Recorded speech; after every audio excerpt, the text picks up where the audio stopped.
Want to be sure you are getting the most out of your retirement? For all the years of your retirement? That's the primary goal of More Living with Jim Brogan and our Dollars and Cents segment, where we provide you with an important financial tip that will help positively impact the quality of your life in retirement. And now, here's Jim with this week's Dollars and Cents tip.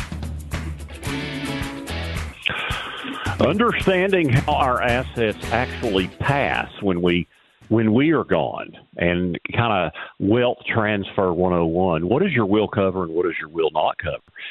So it's very, very critical to understand these kinds of things. Number one, we have a lot of assets that we own that our will has nothing to do with who gets what. And the central one would be things we own jointly.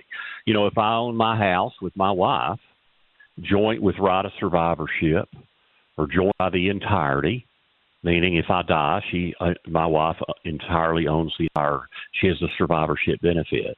So it doesn't matter if I put something in my will that when I die, my house goes to this person. If my wife's name's on the title, then she's going to get the house. Another thing would be if we name a beneficiary designation. You know, when we open up our biggest issue here would be our retirement accounts. You know, when we open up our retirement accounts, we're asked on the account application to name a beneficiary. And we typically don't think anything of it. We say, well, I'm going to name my spouse if I'm married and then my kids. What we have to realize is that beneficiary form supersedes the will. It has total legal authority and control over who gets what. If you have a living beneficiary, it doesn't matter what's in your will.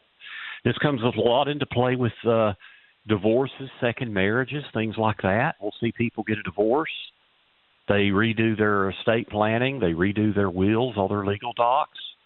They don't think to change the beneficiary designation on their 401k or their IRA. And they die, and they've named their ex-spouse the beneficiary. Well, that takes precedence. That supersedes the will. And then the will is important, certainly. You know, if we own real property, the only way that we can get it to someone at our death is through the estate, or if we were to place it in a trust, then the trust document would govern that. And so that's where the legal documents really come into play. But it's so important fundamentally to understand some things that I own, you know, how do they get passed? If I own a property with my brother and we own it, how can we own it where my half goes to my kids and not automatically to him? That's a different type of joint ownership called tenants in common.